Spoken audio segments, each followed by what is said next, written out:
The first woman has just gained the right to vote at the Vatican. Pope Francis named Xaviere Missionary, Sister Nathalie Becquart, the undersecretary of a major Vatican office, and she will be the first woman able to vote at a meeting of the Synod of Bishops. John Allen, editor at Crux, joins us now from Rome to talk about the significance of this. And John, this sounds like a big deal, letting a woman take part in key decision-making for the Catholic Church. Until now, as you know, only bishops, a few priests, and brothers had this privilege.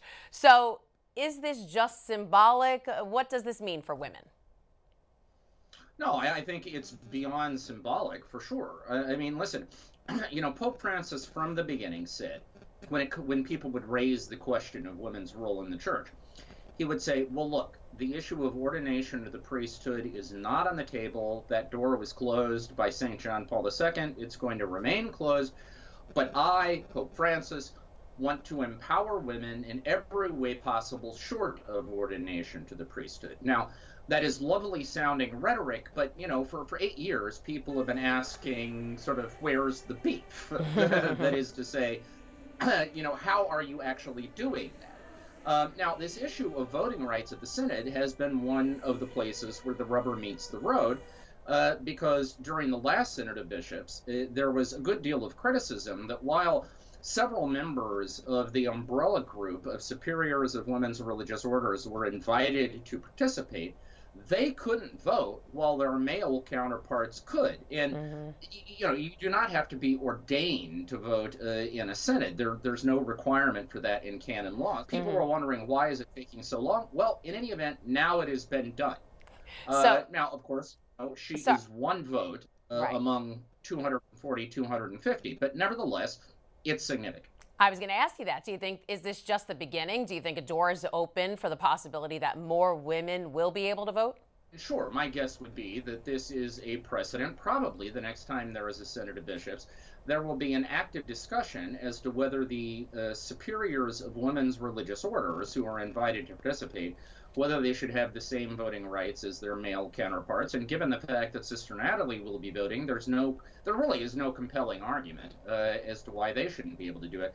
And we should also note, Christine, that this is not happening in isolation. The same week that Sister Nathalie got named to this gig, the Pope named an Italian lay woman, a lawyer by the name of Katia Samaria, to the very important position of the promoter of justice for the Vatican Appeals Court, which in effect means she is going to be the prosecutor for anyone in the Vatican, up to and including cardinals, who may at some stage be charged with violating the Vatican's civil law. So it's, if you like, I know we just finished the Super Bowl. This probably isn't the right moment for a baseball analogy, but this is kind of a pontifical double play. All right. In 2019, Sister Nathalie told Catholic News Service that her appointment as a consultant to the Synod was a step forward for women at the Curia. But she was convinced more progress would come, saying changes will come with the new generation as more and more young people, not only young women, but also young men, ask for women's equality. So what do you think about that? Are more men in the church as open to this as the Pope seems to be?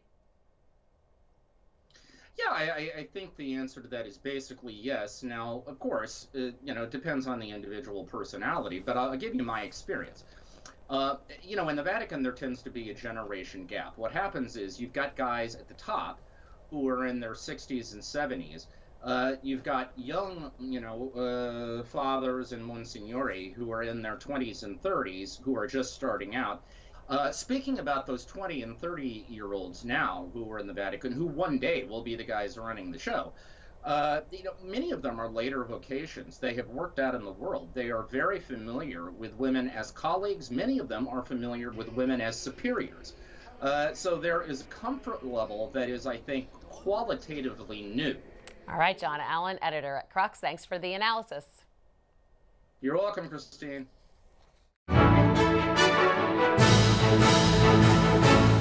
If you're watching Currents News on YouTube, be sure to hit the subscribe button and click on the bell to get updates to all of our newest content, because we are putting your faith in the news.